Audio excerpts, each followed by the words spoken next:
कि एआई में आज तक जिन दो देशों का दबदबा है वो एक अमेरिका है और दूसरा चाइना है। भारत अब एआई के क्षेत्र में अपने आप को एक ऑल्टरनेट पावर बनने की कोशिश की दिशा में बढ़ रहा है। ये ओवरऑल ग्लोबल सिनेरियो है। अब ऐसी घटना जो हुई है, शर्मनाक जो चीज़ हुई है, वो करके हम किसकी मदद करना चाह रहे हैं? हम कहीं ना कहीं ये ऐसा तो ये कोई रैंडम एक्ट नहीं था कि 5-7 लोग गए उठे और घर से और नाश्ता किया और जाके वहाँ पे कपड़े उतार दिया। ऐसा तो नहीं हुआ होगा ना, ये पूरी प्लानिंग हुई होगी। तो इसमें से हमारे इंटरनल लोग किसे फ़ायदा पहुँचाने की कोशिश कर रहे हैं, ये सबसे पहले समझने वाली चीज़ है।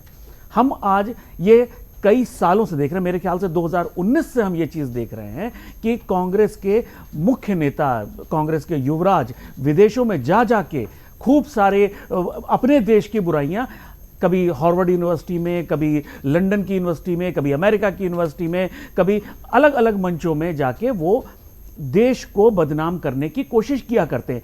क्या ये जानने की ज़रूरत है कि क्या ये जो एक्ट था ये उसी में एक अगली कड़ी तो नहीं है कि हम एआई समिट जो बहुत इंपॉर्टेंट चीज़ है कि ये हम एक ऑल्टरनेट पावर बनना चाहते हैं अमेरिका और चाइना के बाद, तो क्या उसको डिरेल करने के लिए, सैबोटाज करने के लिए इन लोगों ने ये काम किया।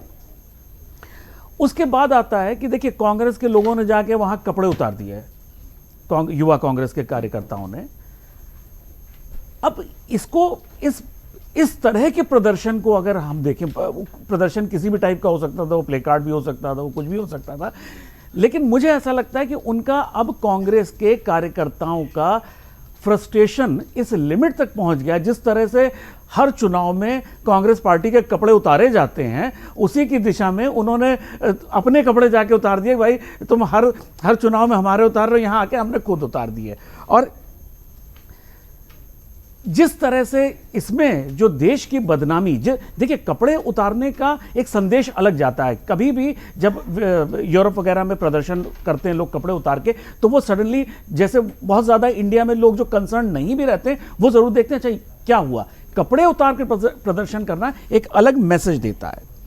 अब इस सब में जो सबसे बड़ा नुकसान कांग्रेस पार्टी ने अपना किया वो ये किया, या पूरे विपक्ष ने, वो अगर इंडिया गठबंधन कहीं एग्जिस्ट करता, उसका जो सबसे बड़ा नुकसान हुआ वो ये हुआ, जो सवाल उन्होंने पूछना था कि ये गलगोटिया वाला गुफअप क्यों हुआ, जो अव्यवस्थाओं की बातें हो रही हैं वो क्यों हुई, आपने तैयारी क्यों ठीक से नहीं करी, जो करनी चाहिए थी वो नहीं करी। अब क्या है, उनसे सवाल पूछा जा रहा है कि तुमने भाई वहां जाके कपड़े क्यों उतार दिए। तो आपने, जो आप ओपनिंग बैट्समैन थे, आपने दूसरे को अपने आप बना दिया, आपने अपने आप को बैकफुट पे कर लिया, और उसके बाद आप कहोगे कि वो जी वोट चोरी हो गया, ईवीएम हैक हो गया। आप अपने आप को अपने गिरेबान में सबसे पहले झांक के देखो आपने किया क्या।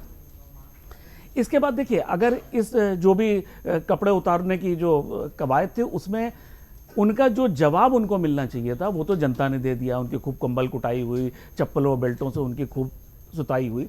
लेकिन ये मेरा जो अपना मानना है प्रतीक्षा जी, इसका सिर्फ ये इलाज नहीं है, इसका ये सिर्फ ये सजा सफिशिएंट नहीं है। इसमें आगे की देखिए, बीजेपी हमेशा इस टाइप की जो विदेशी मंचों से जो भारत देश को डिमीन करने की या बदनाम करने की कोशिश की जाती है, उसका राजनीतिक इस्तेमाल करके आप अलग हो जाते हैं।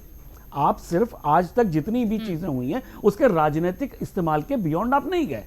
इसमें कुछ ना कुछ कार्रवाई ऐसी होनी चाहिए जिसमें मैं, जो भारत देश का वासी हूं, उसको ये लगे कि अगर मेरे देश को कोई बदनाम करने की कोशिश करेगा तो उसको बहुत सख्त सजा दी जाएगी। पीयूष जी, एक पंत साहब एक बात कह रहे थे कि डेटा चोरी को लेकर बहुत अपनी कंसर्न जता रहे थे। भाई साहब, डेटा चोरी की जो बात है या डेटा पे जो सेंध की बात है वो प्रदर्शन में नहीं थी, उनके नारों में भी नहीं, उनके नारों में कहीं थी नहीं। वो तो पीएम कॉम्प्रोमाइज के आगे कोई बात ही नहीं कर रहे थे। अगर आप ये वीडियो YouTube पर देख रहे हैं तो हमारे चैनल को सब्सक्राइब कर बेल आइकन दबाएं, और Facebook पर देख रहे हैं तो हमारे पेज को लाइक करें।